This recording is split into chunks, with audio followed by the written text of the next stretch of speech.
Olá, meus irmãos e irmãs de Ideal Espírita, vocês amigos e amigas que nos acompanham aqui na página Estação da Luz Espírita, muitíssimo obrigado mesmo pela sua companhia. A nossa página Estação da Luz Espírita não tem fins lucrativos, o objetivo é a divulgação da doutrina espírita. E é por isso que nós reunimos aqui esta sede de matérias espíritas para que possa atender às suas necessidades, estudo, lazer, pesquisa. Você encontra aqui na nossa página Estação da Luz Espírita os livros da codificação, obras suplementares, entrevistas, palestras e os programas da Web Rádio Estação da Luz de Natal e Web Rádio Cristo Consolador de São Paulo. Ou seja, um acervo que atenda às suas necessidades, sem fins lucrativos. O objetivo é a divulgação da doutrina espírita. E agora eu convido você para nos acompanhar na reprodução de mais esse trabalho imperdível. Muito obrigado mesmo pela sua companhia e vamos juntos.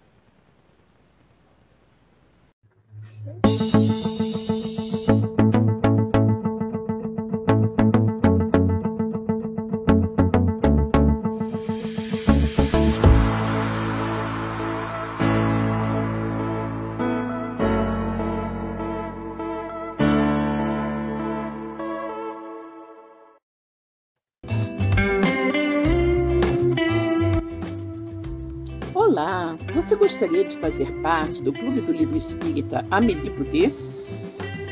O clube é administrado pela Casa Espírita Servidores da Associação Amélie Boudet de Estudo e Divulgação da Doutrina Espírita.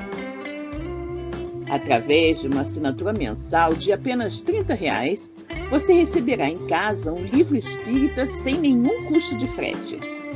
Como sócio do clube, você também estará ajudando na manutenção de nossa casa e também na divulgação da doutrina espírita. Para mais informações, mande mensagem para o WhatsApp 21 99447 9666, Rio de Janeiro, e nós responderemos de imediato. O valor pago por livro é sempre bem menor que o encontrado nas livrarias. Você vai adorar fazer parte do Clube do Livro Espírita Amélie Boudet. Olá, pessoal, boa noite. Olá, Ivone, querida, tudo bom? Boa noite. Tudo bem, boa noite. Estou vendo aqui que tem a Val no nosso estúdio, mas está de câmera desligada. Mas, Val, boa noite. Bom ter você aqui conosco, né? Muito bom, muito bom. Bom, vamos cumprimentar também a Miriam Becker, que está aqui também nos bastidores. Boa noite, Silvia, a todos. Boa noite, Miriam. A Val que nos dando boa noite. Boa noite para você também, Val. Muito bem, está nos dando aqui no chat privado, né? Muito bem, muito bem. Vamos começar. Então, a nossa querida Duda ainda não chegou. Não sei se ela poderá estar conosco hoje, mas se ela chegar, qualquer hora que chegue, será muito bem-vinda, né? Ivone, minha querida, você pode ler para a gente uma ambientação? Tá ótimo. Vinhas de Luz pelo Espírito de Emmanuel, psicografado por Francisco Cândido Xavier. Caiu no capítulo 109. Nisto conhecemos o Espírito da Verdade, o Espírito do Erro. João capítulo 4, versículo 6. Quando sabemos conservar a ligação com a paz divina, apesar de todas as perturbações humanas, perdoando quantas vezes for necessário ao companheiro que nos magoa, esquecendo o mal para construir o bem, amparando com sinceridade aos que nos aborrecem, cooperando espiritualmente através da ação e da oração, a benefício dos que nos perseguem e caluniam, olvidando nossos desejos particulares para servirmos em favor de todos, guardando a fé no Supremo Poder com luz inapagável no coração, perseverando na bondade construtiva, embora 1000 golpes da maldade nos assediam, negando a nós mesmos para que as bênçãos divinas resplandeçam em torno dos nossos passos, carregando nossas dificuldades com dádiva celeste, recebendo adversários por instrutores, bendizendo as luzes que nos aperfeiçoam a alma, à frente da esfera maior, convertendo a experiência terrena em celeiro de alegria para a eternidade, descortinando o ensejo de servir em toda parte, compreendendo e auxiliando sempre, sem a preocupação de sermos entendidos e ajudados, amando os nossos semelhantes, qual temos sido amados pelo Senhor, sem expectativa de recompensas, então conheceremos o Espírito da verdade em nós, iluminando-nos a estrada para a redenção divina. Graças a Deus que assim seja. Graças a Deus, né? Vamos então agora fazer a nossa prece, né?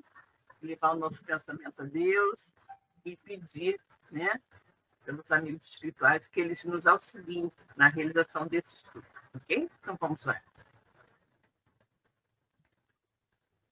Deus, Pai de infinita bondade, misericórdia e justiça, Jesus, nosso querido amigo, nosso mestre, guia e modelo de toda a humanidade.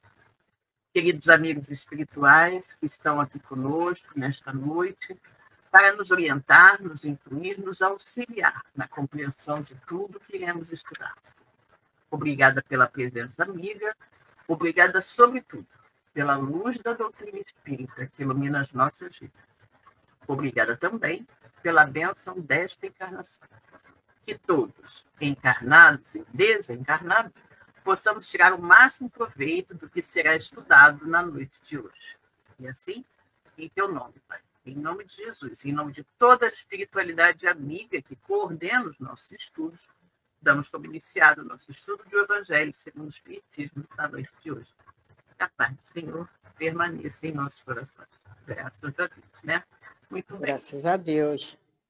Eu não sei, Ivone, se a Val está com o Evangelho aí à mão, se poderá ler um trechinho do Evangelho para a gente ou não, porque ela está tão quietinha, né? Está com o microfone desligado, está com a câmera desligada, mas não sei. Não se manifestou, não sei. Né? Então, Ivone, minha querida, leia você para a gente um trechinho ótimo. do Evangelho segundo o Espiritismo, ok? Evangelho segundo o Espiritismo, caiu no capítulo 5. Bem-aventurados os aflitos. Item 11. Esquecimento do passado. É sem razão que se aponta o fato de que o espírito, não se lembrando das suas vidas anteriores, representa um obstáculo para que eles possam tirar proveito das experiências que nelas viveu. Se Deus julgou conveniente lançar um véu sobre o passado, é porque isso deve ser útil. De fato, essa lembrança provocaria inconvenientemente muitos graves, poderia, em alguns casos, nos humilhar muito ou ainda excitar nosso orgulho e, por isso mesmo, dificultar nosso livre-arbítrio. Em outros casos, ocasionaria inevitável perturbação às relações sociais. Muitas vezes, o espírito renasce no mesmo meio em que já viveu e se encontra relacionado com as mesmas pessoas, a fim de reparar o mal que ele tenha feito. Se reconhecesse nelas as que odiou, talvez seu ódio se revelasse outra vez e sempre se sentiria humilhado diante daqueles que tivesse ofendido. Graças a Deus, que assim seja. Graças a Deus, né? Eu estou um pouquinho perdida aqui, que meu marcador saiu da posição. Eu não sei exatamente qual é o item, né? Eu sei que nós estamos aqui no capítulo 16, não se pode servir a Deus e a Mamon, e eu estou na dúvida se nós vamos iniciar o item 6 ou o item 7. Qual é, Ivone? Não, agora é o item 6, Parábola dos Talentos. Ah, tá ótimo. O item 6, então, é o que a gente vai iniciar hoje, né? Essa isso aí. dos talentos é muito boa, muito boa. Então, Ivone, minha querida, por favor, pode ler aí para a gente. Tá ótimo. Parábola dos Talentos.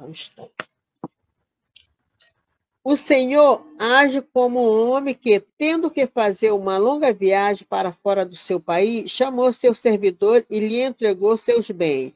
E tendo dado 5 talentos a um, 2 a outro e a um o outro, segundo a capacidade diferente de cada um, logo partiu. Aquele, pois, que havia recebido 5 talentos, foi-se embora, negociou esse dinheiro e ganhou outros 5. Aquele que havia recebido 2, ganhou da mesma forma outros 2. Mas aquele que havia recebido apenas 1, cavou um buraco na terra e lá guardou o dinheiro do seu amo. Muito tempo depois, tendo o amo voltado, chamou seus servidores para que lhe prestassem conta. E aquele que havia recebido 5 talentos veio e apresentou-lhe outros 5, dizendo-lhe: Senhor, vós me colocaste 5 talentos nas mãos, e tendes aqui mais outros 5 que ganhei. O amo respondeu-lhe: Bom e fiel servidor, porque foste fiel com pouca coisa, dar-vos-ei muitas outras. Entrai no gozo do vosso Senhor. Aquele que havia recebido 2 talentos também veio se apresentar e disse-lhe: Senhor, vos me colocaste 2 talentos nas mãos, tendes aqui mais outros 2 que ganhei. E o amo respondeu-lhe: Bem e fiel servidor, porque foste fiel com pouca coisa, dar-vos-ei muitas outras. Entrai no gozo do vosso Senhor. Aquele que tinha recebido apenas 1 talento veio em seguida e lhe disse: Senhor, sei que sois exigente, que ceifais onde não semeaste e que colheis onde não haveis semeado, porque eu vos temia, fui esconder vosso dinheiro na terra. Eis aqui eu vos entrego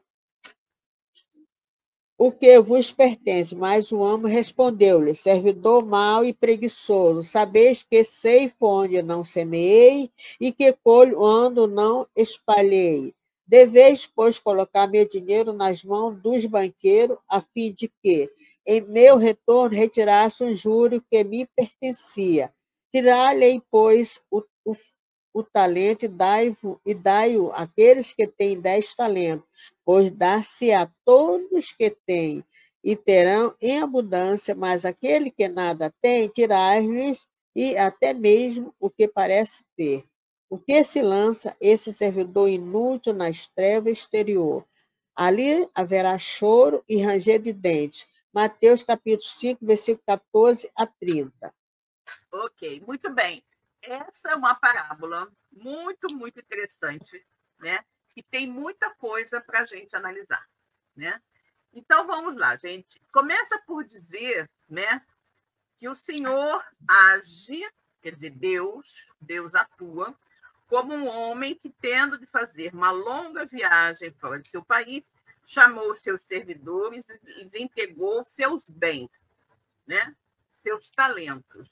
Então, deu 5 para um, 2 para outro e 1 para outro. Gente, as parábolas de Jesus, elas eram todas assim relativas a histórias do dia a dia das pessoas, para que elas pudessem meio que se situar melhor, né? Mas o conteúdo, né?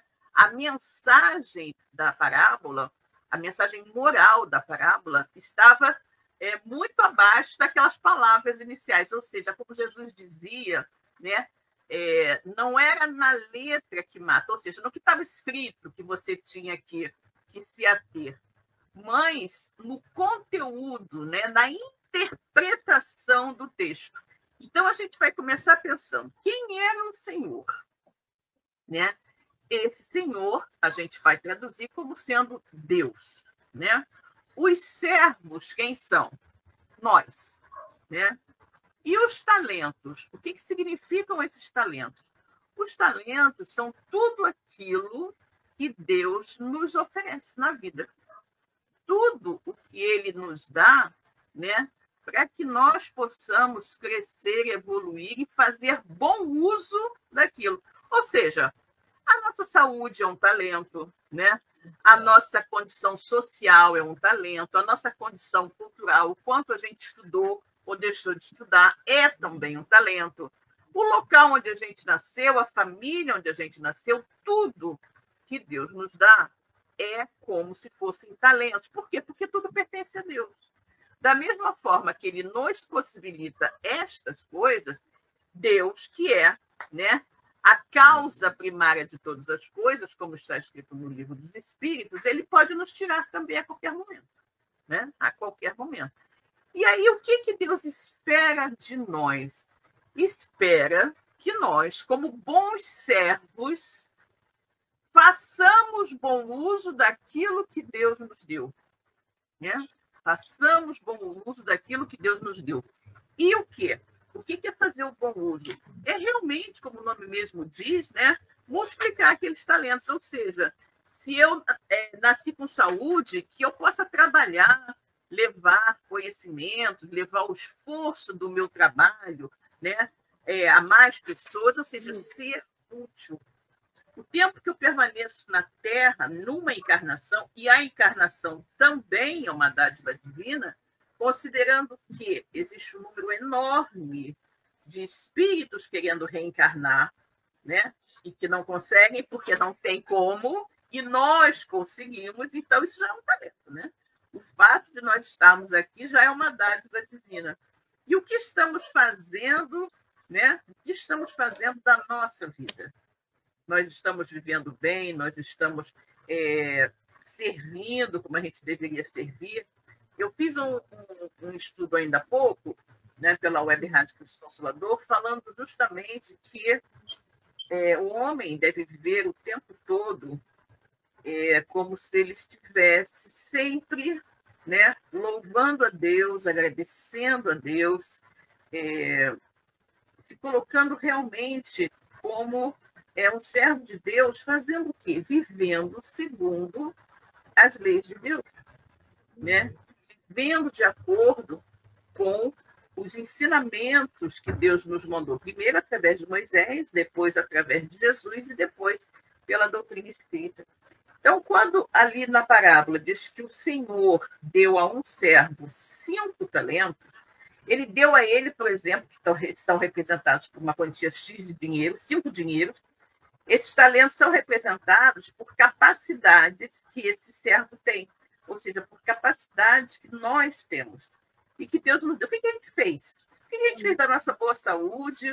O que a gente fez, de repente, do conhecimento que a gente adquiriu na escola? O que a gente fez, né, com a boa família que nós recebemos e todas essas coisas, né? Então, o que nós vamos fazer com isso é realmente a multiplicação dos talentos, né? Então, se eu, com a minha saúde, com a família que me deu estudo e tudo mais, eu fui uma pessoa que cresci e sou uma pessoa boa dentro da sociedade, de repente eu constituí a família, eu posso até não ter constituído família, mas eu sou uma pessoa que trabalha pelo bem da comunidade, eu sou uma pessoa que segue os preceitos, né, de Deus, não faço da minha vida uma coisa jogada fora, não vivo aí me embebedando, né, não vivo aí estragando o meu corpo, que é um talento e tudo mais. Isso é a forma correta como a gente está vivendo. Ou seja, nós estamos, de alguma forma, honrando a Deus, fazendo bom uso desses talentos. E aí, na hora em que Deus, de uma certa forma, for nos cobrar, o que você fez dos talentos que eu te dei? Não, olha só, eu estudei, eu trabalhei, eu criei uma família, eu fiz isso, eu fiz aquilo, eu trabalhei voluntariamente, eu fiz coisas boas. Ah, muito bem. Então, já que você, né, foi fiel no pouco, eu vou lhe dar mais coisas para que você possa continuar sendo fiel também. Ou seja, é a mesma coisa que a gente faz. Se você manda um funcionário seu administrar um pequeno grupo de pessoas, ele faz um ótimo trabalho, você vai colocá-lo para administrar um grupo maior, porque você sabe que ele tem capacidade. Mas, quando você chega, dá uma incumbência a uma determinada pessoa e ela não faz nada, né? Fica inerte, não toma nenhuma atitude, não faz coisa alguma, o que você vai fazer? Não, eu vou tirar esse cara daqui porque ele não serve. Ele está no lugar errado. E aí a questão do servo que recebeu um único talento e com medo, né? Sem coragem para trabalhar, sem coragem para fazer nada, ficou parado e ocioso, ele não merece ter aquilo na mão. É como uma pessoa que, numa existência, recebeu o talento da fortuna, né? O talento da fortuna. Aí, essa fortuna, o que ela fez? Ela usou só para ela. Ela gastou do primeiro ao último centavo só com futilidades. Passeios, festas, bagunças. Nunca pensou de usar aquele dinheiro para, de repente, montar um empreendimento onde pudesse dar trabalho para outras pessoas, nunca pensou em ajudar, de repente, uma comunidade carente, em ajudar um hospital. Ou seja, o dinheiro ficou ali preso nas mãos daquela pessoa e não beneficiou ninguém. Ou seja, aquele talento não foi multiplicado. Aí, diante da visão de Deus, você acha que Deus vai deixar naquela pessoa bom dinheiro outra vez, para ela passar esse período todo desperdiçando, sem fazer nada de bom? Claro que não. Né? Então, vai tirar dela e vai dar para um outro que possa fazer melhor uso. E aí é aquilo que diz, né? Aquele que tem, ou seja, aquele que tem os talentos, que multiplicou, eu vou dar mais ainda para ele. E aquele que não tem, o pouco que ele tem, eu vou tirar. Por quê? Porque ele não fez bom uso, porque ele não sabe o que fazer com aquilo. Né? E aí, no finalzinho da parábola, fala o seguinte, né? Porquanto dar-se-á a todos os que já têm, e esses ficarão cumulados de bens, quanto aquele que nada tem, tirar-se-lhe-á mesmo o que pareça ter, e seja esse servidor inútil lançado nas trevas exteriores, onde haverá prantos e ranger de dentes. Ou seja, vamos imaginar, não é, que essa prestação de contas que a gente está vendo aqui, seja ela tem que voltar para o plano espiritual. Né? O que a gente fez da vida? O que a gente fez da nossa encarnação? Foi uma encarnação útil? Foi uma encarnação em que a gente se tornou uma pessoa melhor, em que a gente buscou estudar, melhorar, ser útil para alguém? Ou foi uma encarnação ociosa, como aquela que eu falei, de alguém que nasceu rico e só fez gastar o dinheiro e nunca fez nada para ninguém? Né? Então, aquele que teve uma boa encarnação, né, que usou bem aqueles talentos, numa outra existência, ele vai voltar com maiores recursos para que ele possa fazer ainda mais. E aquele que não usou bem, ele vai voltar sem recurso nenhum, porque ele não soube o que fazer, não fez nada que prestasse. E aí, quando a gente diz vai ser jogado nas trevas exteriores, ou seja, voltar a reencarnar. Né? E onde haverá pranto e ranger de dentes. O que é o pranto? O pranto é quando você passa por dificuldades, mas não se revolta. Né? E o ranger de dentes é quando você passa pelas suas dificuldades da vida e fica reclamando. Por que isso acontece comigo? Porque Deus esqueceu de mim? Porque isso? Porque aquilo? É o ranger de dentes. Né? Então, todos nós vamos retornar inúmeras vezes à experiência na matéria. E cabe a nós utilizar bem essa oportunidade da reencarnação. Cabe a nós utilizar os recursos que Deus nos dá, volto a dizer, os talentos, né, que é saúde, família, lugar onde você nasceu, tudo isso, tudo aquilo que caracteriza a nossa permanência na encarnação, da melhor forma possível. E como é que eu vou enfrentar as situações que eu vivo? Né? Eu posso enfrentar bem ou posso enfrentar mal. Enfrentar com pranto é aquela situação. Você tem um problema, você vai ficar rindo de orelha a orelha. Você ficar triste, você até chorar porque está com um problema, com uma dificuldade, é normal.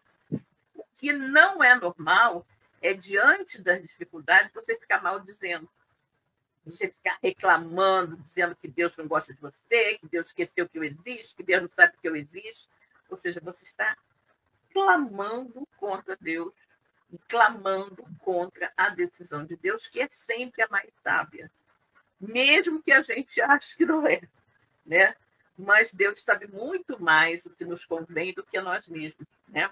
Então, esse é o significado da parábola dos talentos, né? Que é muito, muito legal. Né? Tem muita coisa para a gente meditar sobre, né? E lembrar que nós recebemos tudo que a gente tem na nossa vida, tudo são chamados talentos. O que a gente faz disso? A gente multiplica para que a gente possa ter mais, para que a gente tenha bom uso, faça bom uso, ou a gente simplesmente não faz nada, fica ocioso, né? Ou usa egoisticamente só para nós, sem que isso beneficie mais ninguém. Então, essa é a mensagem da parábola dos talentos, né? Ivone, querida, vamos agora no item 7. Ok, item 7. Utilidades providencial da riqueza. Provas da riqueza e da miséria. A riqueza se tornaria um obstáculo absoluto à salvação daqueles que a possuem. Se interpretarmos ao pé da letra certas palavras de Jesus e não procurarmos entender o seu sentido, Deus que a distribuiu teria colocado nas mãos de alguns e meio inevitável de perdição.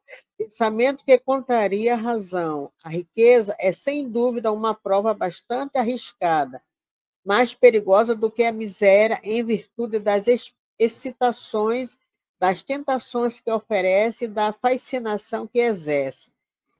É supremo excitante de orgulho, do egoísmo e da vida sensual.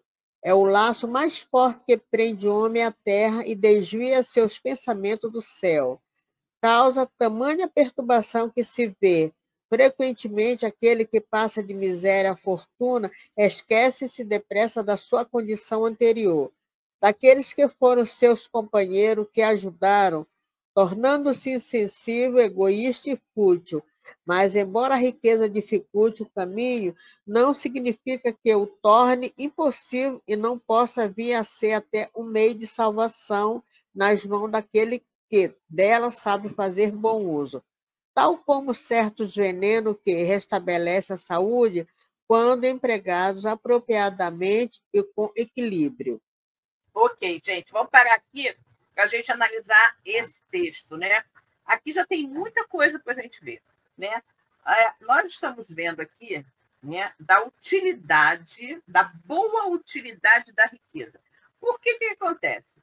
Quando Jesus disse, né, é mais fácil um camelo, obviamente que não era o bicho, né? Era o fio, né? O pelo de camelo que o pessoal usava para costurar. Então, é mais fácil você enfiar, mais fácil você enfiar uma linha na agulha do que um rico entrar no reino dos céus, né? Então, a gente vai ver a utilidade da riqueza e vamos falar também com relação às provas da riqueza e da miséria. Qual é a mais difícil, né? E ele diz, se a riqueza fosse, né, efetivamente um obstáculo para que o homem, né, encontrasse a salvação, ou seja, todo aquele que é rico nunca vai fazer coisas boas, nunca vai ser bom, né? Obviamente que Deus não faria uma coisa dessa, né? Não faria uma coisa dessa. Você tanto pode ser uma pessoa boníssima ou uma pessoa péssima, sendo rico ou sendo pobre. Isso é do espírito de cada um. Não é a riqueza que faz com que a pessoa seja ruim, nem a pobreza que faz com que a pessoa seja boa. Você é bom ou você é ruim segundo a sua índole, segundo a característica de cada espírito, segundo o grau evolutivo que você já atingiu, né? E aí ele continua. Então, obviamente que Deus não faria uma coisa assim se fosse determinar que todo rico vai se perder, não vai estar certo, né? É fato, no entanto, que a riqueza que normalmente vem atrelada a poder dá a determinadas pessoas muito maior condição de se perder na vida. Eu digo, gente, estou falando sobre o ponto de vista moral, tá? Sobre o ponto de vista moral, não material. Né? Por quê? Porque quando você tem muito dinheiro, né, você normalmente é muito bajulado, né? Você normalmente se torna uma pessoa, na maioria, né? Não estou dizendo que seja a regra isso, mas você pode se tornar uma pessoa arrogante, egoísta, orgulhosa, né? Você pode ser uma pessoa que se acha melhor que os outros, porque normalmente, como eu falei, o dinheiro, ele normalmente traz poder, né? Você veja lá o caso do presidente dos Estados Unidos atual. O homem tinha muito dinheiro, muito, muito dinheiro. O que ele fez? Se candidatou a presidente do país dele e foi eleito. Então, imagina que o cara tem dinheiro pra caramba, conseguiu bancar uma campanha política milionária e foi eleito. Então, ele agora tem dinheiro e muito mais poder. Está à frente da nação mais poderosa do mundo. Então, você veja como isso é perigoso para o espírito, tá? Para o espírito. Então, a riqueza, né, ela pode te levar a botar a perder o seu espírito por causa de todas as coisas que ela pode trazer junto, né? Se você é pobre, um operário, trabalhador, que trabalha para viver, aquela coisa toda, dificilmente você vai ser, às vezes tem, tá? Mas dificilmente você vai ser orgulhoso, arrogante, prepotente, vai se achar melhor que os outros, embora tenha gente que mesmo sendo pobre, tem esse comportamento, né? Mas eu estou querendo dizer que quando você tem riqueza, né, a tendência é maior. Por isso é perigoso, né? Deus não escolhe ninguém para ter riqueza, porque eu gosto mais de A do que de B, então A vai ser rico e B vai ser pobre. Não. Todos nós já fomos ricos ou seremos em alguma encarnação. Assim como todos nós, né, somos pobres e já fomos, né, ou seremos, quem não é, um dia vai ser, né? Por quê? Porque nós somos criados por Deus simples e ignorantes e precisamos aprender tudo, de tudo. Então, eu preciso aprender as dificuldades que alguém rico tem na vida, assim como eu preciso aprender as dificuldades que alguém pobre tem na vida. Por quê? Porque o espírito, para atingir a condição de espírito puro, quando lá na plenitude, quando tiver chegado de volta ao lado de Deus, quando for um dos ministros de Deus, né, um dos prepostos de Deus, o espírito já está com as duas asas bem desenvolvidas. A asa da intelectualidade, da sabedoria, do conhecimento, ou seja, precisa ter todo o conhecimento possível, e também a asa da moralidade. Então, a gente quer desenvolver esses dois lados, moral e intelectual. Então, é óbvio que eu preciso viver as diversas experiências. Hoje, eu estou numa roupagem feminina, mas se eu ainda não viver nenhuma existência minha numa roupagem masculina, eu tenho que viver. Em algum momento, eu vou viver uma roupagem masculina. Da mesma forma, todos aqueles que estão hoje numa roupagem masculina, em determinado momento da existência, vão estar revestindo, né? Vão estar revestidos de uma roupagem feminina. Por quê? Pela nossa necessidade de aprendizado, né? A gente tem que aprender tudo para chegar ao ápice da evolução espiritual. Então, isso é muito importante. E aí, o que ele diz aqui, né? Falou já das vertigens, né? Que a riqueza, claro, você ficou alucinado com tanto dinheiro, não sabe nem o que vai fazer da vida, né? E aí ele fala uma coisa também muito interessante, que ele diz o seguinte: a riqueza produz uma tal vertigem nas pessoas, né? Um desvario, uma loucura, que muitas vezes alguém que era pobre e miserável, ao ficar rico, esquece rápido das dificuldades que passou, esquece rápido daqueles que são pobres como ele, que passaram pelas dificuldades, e passa a ser tão arrogante, né?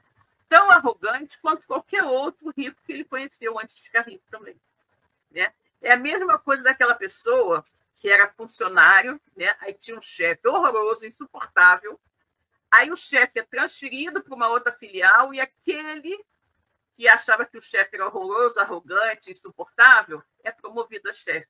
E passa a agir exatamente como o chefe agia. Por quê? Porque agora ele tem poder, né? Então, o poder, né? O poder realmente, o poder e a riqueza normalmente afetam muito a pessoa, né? Por isso, ter poder e ter riqueza é uma prova muito mais difícil do que não ter poder e não ter riqueza, né? É mais difícil para quê? Para o espírito. É difícil para os nossos espíritos ainda tão atrasados conseguirem conviver dentro desta realidade sem nos perdermos em orgulho, vaidade, arrogância, prepotência, entendeu? Então, essa é a ideia. Então, ele diz aqui, né?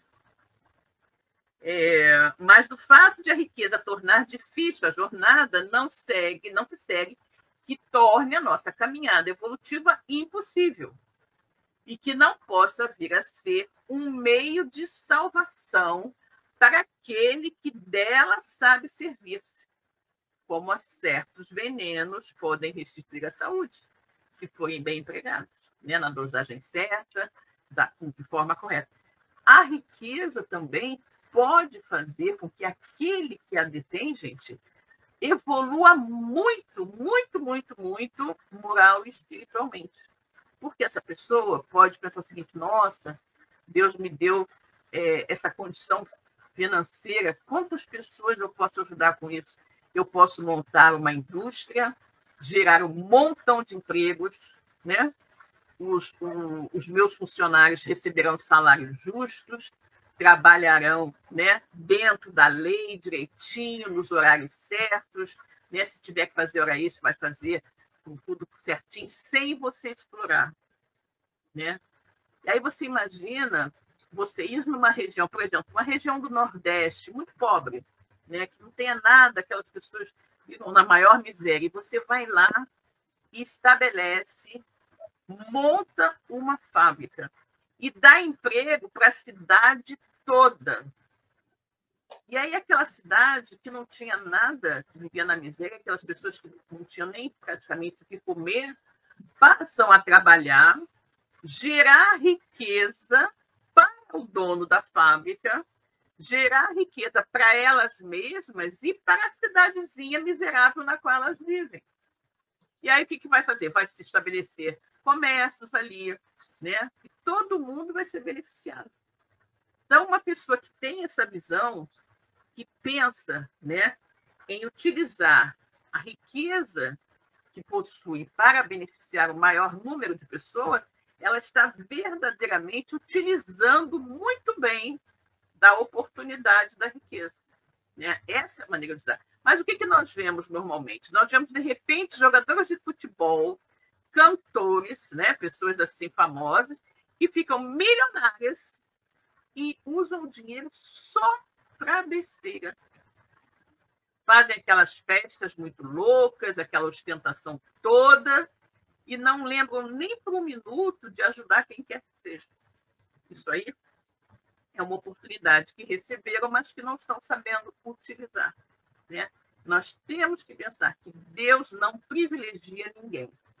Deus dá oportunidades a todos, né? Aquilo que eu falei, se hoje eu não sou rica, eu já devo ter sido em alguma vida, ou serei em algum dia, né?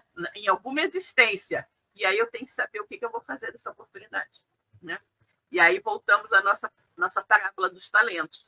Se eu utilizar bem os meus talentos, Deus naturalmente me dará outros talentos para que eu administre. Agora, se eu não utilizar bem os talentos, né, Deus vai me tirar, porque eu não sei utilizar, né? Então, é muito interessante. Vamos cumprimentar aqui a Edileuza Santos. Boa noite, querida. Que bom que você está aqui, né? Muito bem. Ivone, querida, vamos continuar. Tá ótimo. Quando Jesus responde ao jovem que eu interrogava sobre os meios de alcançar a vida eterna, desfazei-vos de todos os vossos bens e segue-me.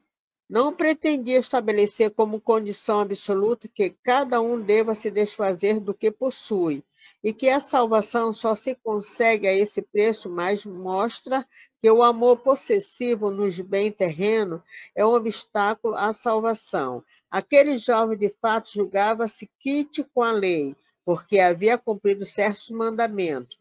E, no entanto, recua perante a ideia de abandonar seus bens, seus desejos de alcançar a vida eterna, não ia até ao sacrifício de desfazer-se do que possuía. A proposta de Jesus... Vamos comentar esse pedacinho aqui, Ivone. É aquela história do jovem rico, né? Que chega junto a Jesus e fala: Senhor, o que eu tenho que fazer, né? O que eu tenho que fazer para ganhar o reino dos céus, né? O que eu tenho que fazer para ganhar o reino dos céus. Aí Jesus diz para ele: vai, se desfaz de tudo que você tem e dá aos pobres e me segue, né? Ou seja, dá tudo para os outros e vem me seguir. O que Jesus queria dizer não é que, né? Porque tudo que Jesus falava tinha era uma coisa muito forte, né? Igual aquela história, se teu olho for motivo de escândalo, arranca-o e joga fora, né? Óbvio que ele não queria que todo mundo arrancasse o olho, porque, obviamente, só ia ter gente cega sem olho por aí, né? O que ele queria dizer com isso é que a gente tem que retirar de nós aquilo que nós ainda temos e que faz com que a gente faça coisas erradas, ou seja, o meu orgulho, eu tenho que deixar de ser orgulhoso, a minha vaidade, a minha arrogância, tudo isso são coisas negativas que ainda nós trazemos na nossa personalidade e que a gente, para ficar bem, tem que eliminar.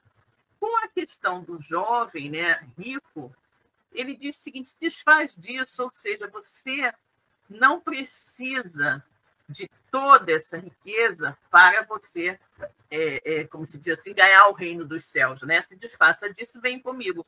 Só que ali, por exemplo, Jesus queria ver até que ponto ele verdadeiramente estava disposto a seguir Jesus e até que ponto ele servia mais a Mamon, que é o rei do dinheiro, do que a Deus, né? Com essa colocação, Jesus estava querendo dizer que nós não temos que ser extremamente apegados aos nossos bens materiais, né? Nós temos as coisas que nós precisamos para viver, né? Para viver, um teto, uma roupa, um sapato, o que for, né? Mas não ficar assim, igual aquele suvina, que não abre a mão nem para jogar peteca, de jeito nenhum, né? Que fica querendo acumular, que não doa nada para ajudar ninguém, porque não, pode me faltar amanhã, se eu der isso aqui, amanhã pode me faltar. Esse apego exagerado, aquelas pessoas que têm, de repente, dentro do armário 1 milhão de roupas que não usa mais, porque era do tempo que era magra, agora está gorda, né? Ou era do tempo que era gorda, agora está magra, e a pessoa não se desfaz. Não, eu posso engordar de novo, eu posso emagrecer, e aí a pessoa não se desfaz, né? Ela não dá nada, ela não se desfaz de nada, ela é extremamente apegada a tudo que é material, né? Então, é isso que Jesus quis ensinar ali.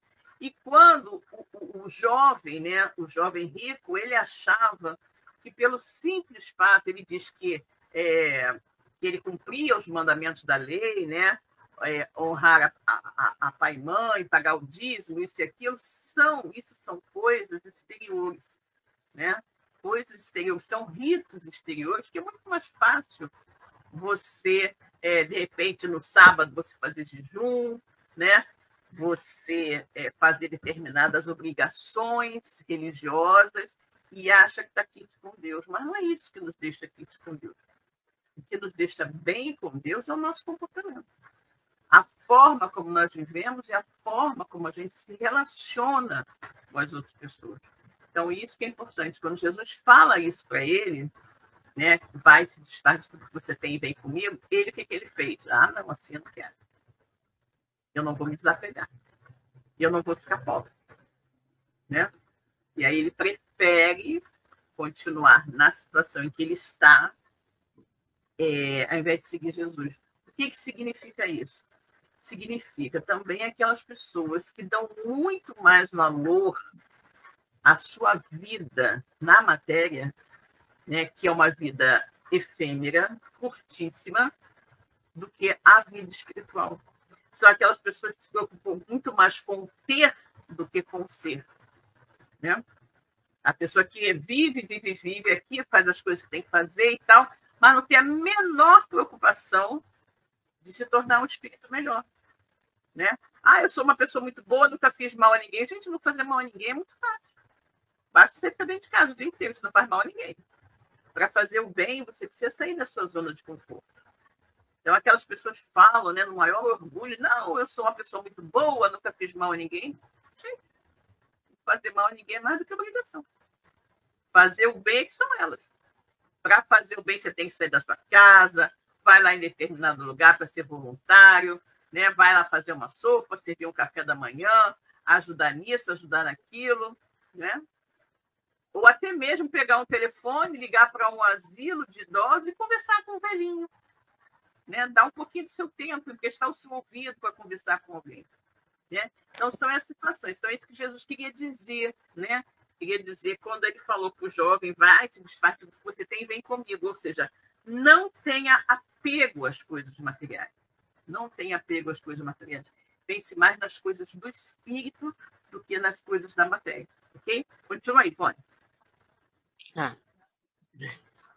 A proposta de Jesus era uma questão decisiva para esclarecer o pensamento do jovem. Ele podia, sem dúvida, ser um padrão de homem honesto perante o mundo, não fazer o mal a ninguém, não maldizer seu próximo, não ser nem leviano, fútil, orgulhoso, honrar seu pai e sua mãe, mas não possuía a verdadeira caridade, pois sua virtude não chegava até a renúncia em favor do próximo. O que Jesus quis demonstrar era uma aplicação do princípio: fora da caridade não há salvação. Exatamente, aquilo que nós falamos, né? Exatamente o que nós falamos. Ele podia cumprir aquelas coisas todas, né? Simples, mas ele não tinha abnegação, ele não tinha desprendimento, né? Ou seja, ele não era voltado à prática efetiva da caridade de auxiliar o outro, né? Ele fazia aquilo que era fácil para ele fazer, o que não exigia sacrifício, né? É o que se fala muito também, né? Naquela questão da história do óbolo da viúva. O rico que chega e faz uma doação imensa, né, para uma casa de caridade, né, para o templo, para o que seja, ele está doando muito porque ele tem muito. E por mais que ele doe, aquilo não vai fazer falta para ele.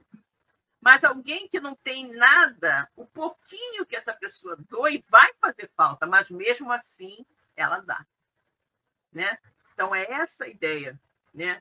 De você ser uma pessoa desprendida, de você ser uma pessoa abnegada, de você tirar de si para dar a um outro que tem menos ainda que você, né? E não falar, não vou dar não, porque depois pode faltar para mim, né? Tem muita pessoa que pensa dessa forma. Então, essa é a mensagem, né? Essa é a ideia, ok? Continua aí, Ivone. Tá. A consequência destas palavras, se considerada ao pé da letra, em seu exato sentido, seria a abolição da riqueza por ser prejudicial à felicidade futura. E como causa de incontáveis males na terra, seria também a condenação do trabalho que a pode conquistar. Isto seria um absurdo, uma vez que reconduziria o homem à vida selvagem e que estaria em contradição com a lei do progresso, que é uma lei de Deus. Se a riqueza é a fonte de muitos males, se provoca tantos mais paixões e tantos crimes, não é a ela que devemos culpar, e sim ao homem que dela abusa. Como abusa de todos os dons que Deus lhe dá, esse abuso torna ruim o que lhe poderia ser útil. É a consequência do estado de inferioridade do mundo terreno. Se a riqueza devesse apenas produzir o mal, Deus não a colocaria na terra. Cabe ao homem fazer dela surgir o bem. Se ela não é um elemento direto do progresso moral, é sem contestação um poderoso elemento do progresso intelectual. Ok, vamos analisar aqui esse pedacinho. Então, o que ele diz, né? Se nós considerarmos, né, que a riqueza é um mal, nós também teríamos que considerar que o trabalho também é um mal. Por quê? Porque através do seu trabalho você pode vir, né, em determinadas situações, alcançar riqueza. Então, o trabalho seria também negativo, porque poderia dar ao homem a condição de ser rico, né? Então, obviamente que não é isso. Por quê? Porque o trabalho é uma lei natural. O trabalho é uma lei de Deus. O homem precisa trabalhar, né? Mas aí, considerando que o trabalho pode te levar à riqueza, o trabalho então seria ruim também, porque não é verdade. O problema não é a riqueza. O problema é o uso que o homem faz da riqueza. O problema é o uso que o homem faz de tudo aquilo que Deus coloca à disposição dele. Vamos lembrar da questão do avião? Deus permitiu ao homem descobrir o avião. Para quê? Para encurtar as distâncias, para aproximar mais as pessoas, para tornar as pessoas mais fraternas. Só que o homem pensou logo que não, eu vou voar em cima do outro, do meu inimigo, vou soltar bomba em cima da cabeça dele. Né? O homem tem aquela, pela sua pequenez moral, pelo seu atraso espiritual, o homem tende a desvirtuar tudo para um uso negativo, o que é completamente o oposto daquilo que Deus deseja e espera que a gente faça. Então, a riqueza, de forma nenhuma, é algo que vai levar o homem forçosamente a se perder como espírito. Não. Vai depender do que você vai fazer dela. Né? Vai depender do que você fizer dela. Então, ele diz aqui, olha, se a riqueza é causa de muitos males, né? Ela também é a causa de muita coisa boa. Porque se você não tiver dinheiro para, de repente, montar uma indústria, como é que você vai gerar emprego para um montão de pessoas? Se você não tem dinheiro para montar um hospital, como é que as pessoas vão ser atendidas? As coisas não se fazem assim, né? Sem que você empregue recursos e tudo mais. Então, é preciso que você tenha a riqueza para poder gerar muitas coisas boas. Só que, assim como a riqueza gera coisas boas, se ela for bem administrada, ela também pode redundar em muitas coisas ruins se também for mal empregada. Né? Então, vejamos uma pessoa que fica rico traficando drogas. Né? Vai vender droga? Vai ficar rico? Vai, muito rico. Né? Sobretudo os grandes chefes. Né? Mas quanto de mal está fazendo para a sociedade, para as pessoas que ficam presas a esse vício. Né? Então, ali é uma utilização da riqueza, né, de uma maneira negativa, né? De uma maneira altamente negativa. E da mesma forma como nós, né, como nós respondemos por tudo aquilo de ruim que você faz, se você fizer coisas boas, você também vai ser compensado. Né? Tudo depende do que a gente fizer na nossa vida. É aquilo que eu disse, tudo depende do que eu vou fazer da minha encarnação. Será que a minha encarnação, eu poderia dizer que essa minha encarnação está sendo uma encarnação válida, positiva? Será que dessa vez eu estou fazendo a coisa certa? Só eu posso dizer. Né?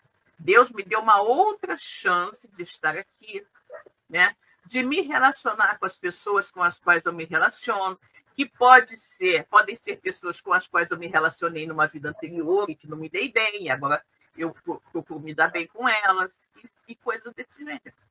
Então, tudo depende do que nós fazemos.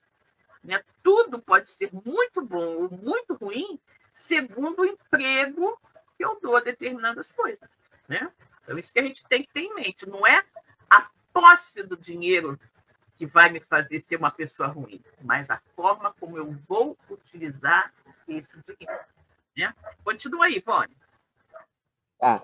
De fato, o homem tem por missão trabalhar para o melhoramento material da terra.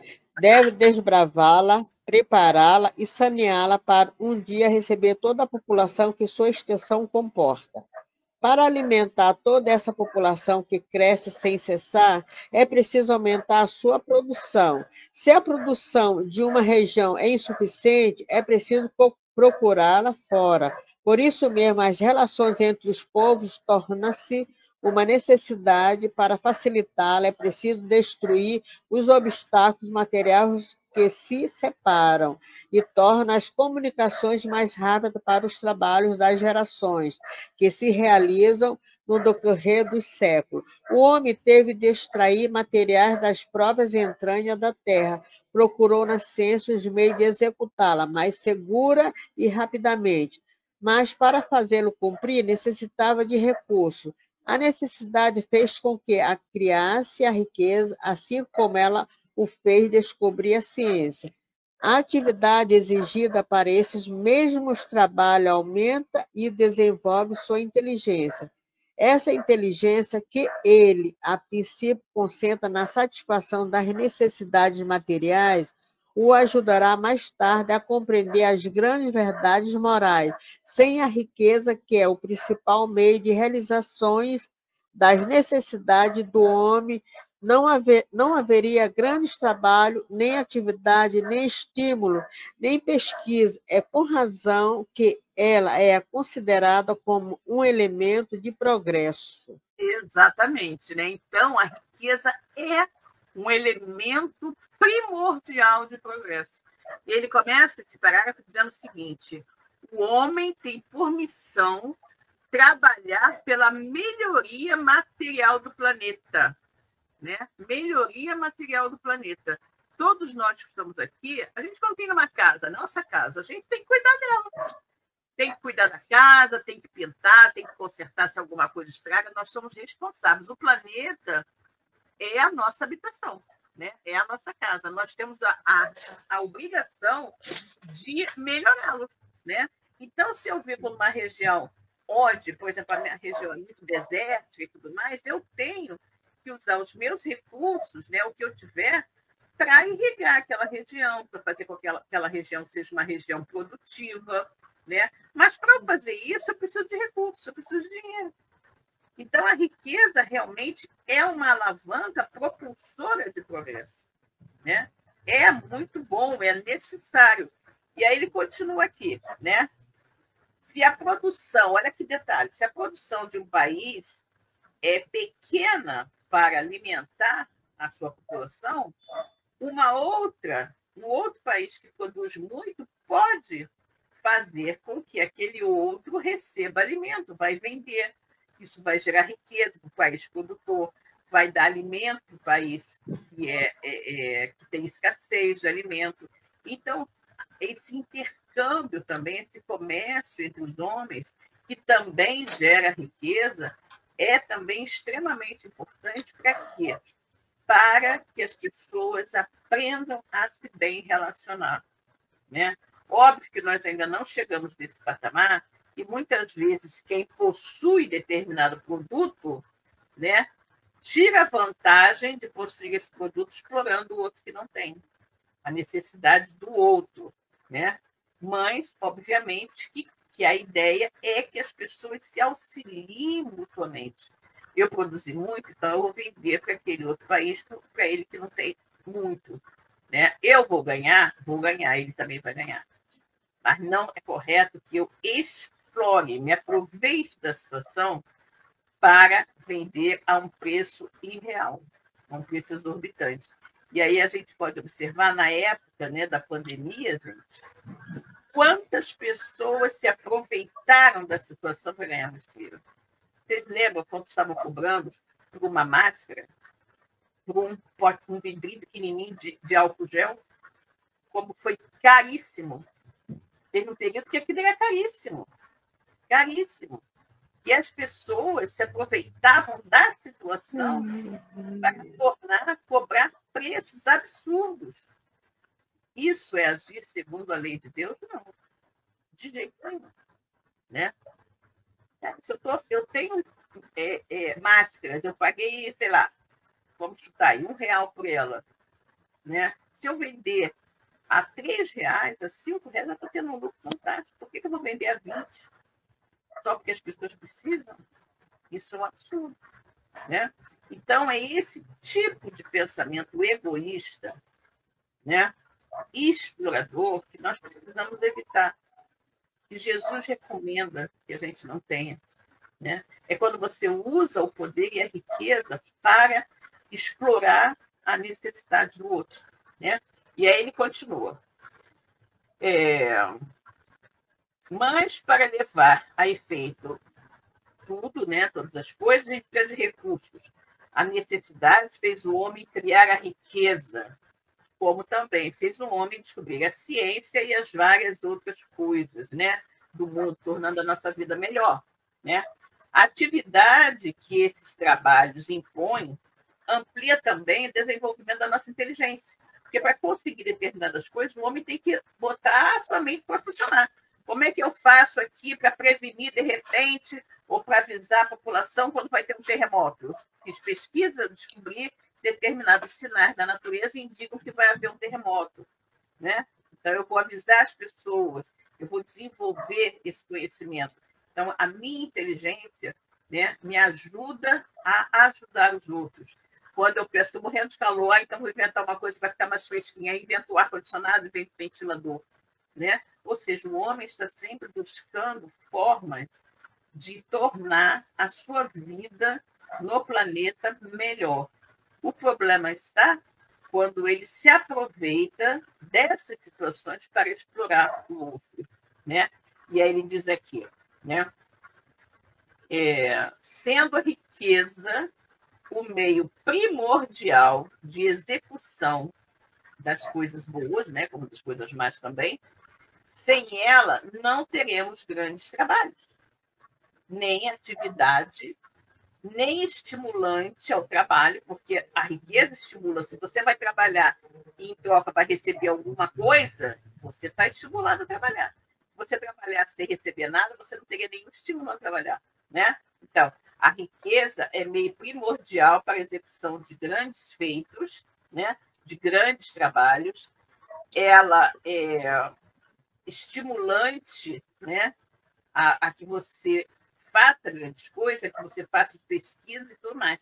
E aí, com razão, a riqueza é considerada um elemento de progresso. Né? Então, a riqueza não é um mal, a riqueza é um bem. E é um bem muito, muito grande. Ou seja, nós precisamos saber, né, como utilizar e utilizar bem, né, o dinheiro. Né?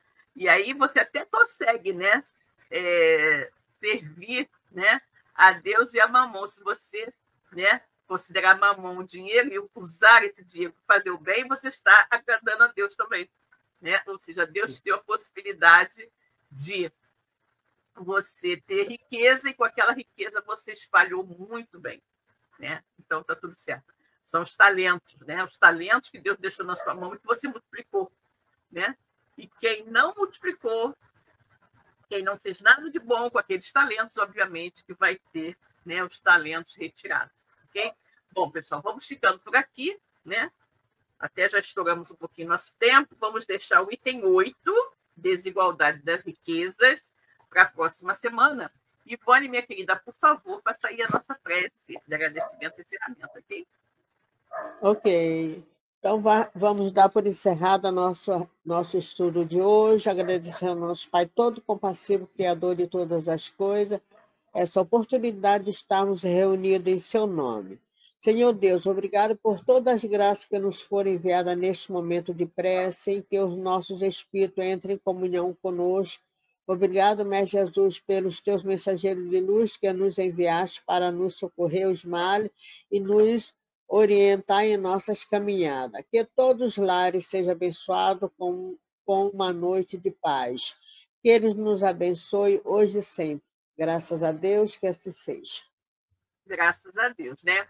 E assim, minhas irmãs e meus irmãos, em nome de Deus, Jesus, de toda essa espiritualidade amiga aqui presente, damos como encerrado o nosso estudo do Evangelho segundo o Espiritismo da noite de hoje. A paz do Senhor permaneça em nossos corações. Graças a Deus.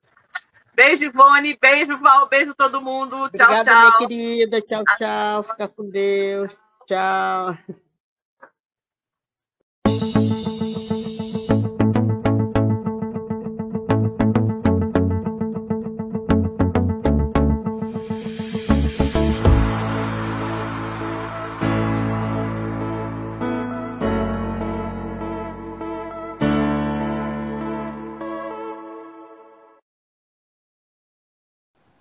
Chegamos ao final da nossa atividade. Muitíssimo obrigado mesmo pela sua companhia e espero você no próximo evento.